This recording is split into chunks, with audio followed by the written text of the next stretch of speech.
এক রাতেই ইউক্রেনের আকাশ ভরে ওঠে ড্রোন আর ক্ষেপণাস্ত্রে। একের পর এক বিস্ফোরণের লক্ষ্যবস্তু হয়ে ওঠে দেশটির বিদ্যুৎ উৎপাদন কেন্দ্রগুলো। 450টি বিস্ফোরকবাহী ড্রোন ও 70টি বিভিন্ন পাল্লার ক্ষেপণাস্ত্র দিয়ে চালানো এই হামলার মাত্রা এতটাই ভয়াবহ ছিল যে এমন আঘাত আগে কখনো দেখেনি দেশটির জনগণ।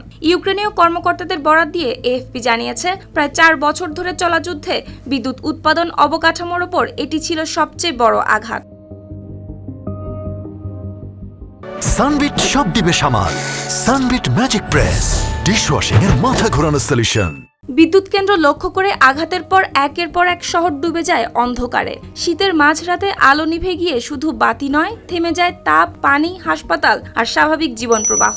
এই হামলার বিস্তারিত জানিয়ে মঙ্গলবার টেলিগ্রামে দেওয়া এক বার্তায় ইউক্রেনের প্রেসিডেন্ট ভ্লাদিমির জেলেনস্কি বলেন, সোমবার ইউক্রেনের 5টি অঞ্চলের বিদ্যুৎ উৎপাদন কেন্দ্রকে লক্ষ্য করে একযোগে ছোড়া হয় ড্রোন ও ক্ষেপণাস্ত্র।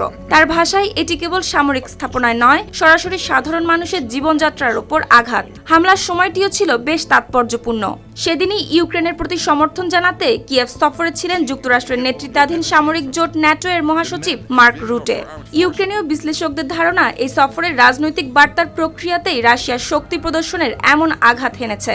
ইউক্রেনের বেসরকারি বিদ্যুৎ পরিষেবা প্রতিষ্ঠান ডিটেক এক বিবৃতিতে জানায়, চলতি বছরে বিদ্যুৎ খাতের ওপর এটি ছিল সবচেয়ে বড় আগ্রাসন। এই হামলায় আহত হয়েছেন কোম্পানিটির অন্তত 10 জন কর্মচারী। একাধিক বিদ্যুৎ কেন্দ্র ক্ষতিগ্রস্ত হওয়ায় অনেক গ্রাম ও শহর ডুবে গেছে অন্ধকারে।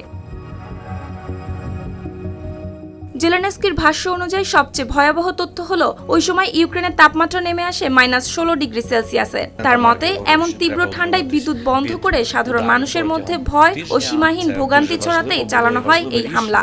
এমনকি এই আঘাত করা হলো এমন সময়ে যখন ইউক্রেন রাশিয়া যুদ্ধ অবসানের লক্ষ্যে আবুধাবিতে রাশিয়া, ইউক্রেন ও যুক্তরাষ্ট্রের প্রতিনিধিদের মধ্যে বৈঠক রয়েছে চূড়ান্ত পর্যায়ে। কিন্তু আলোচনার টেবিলে শান্তির চেষ্টা চললেও মাঠের বাস্তবতা এখনো রয়ে গেছে বিস্ফোরণ আর অন্ধকারে। শুক্তি রায়, RTV।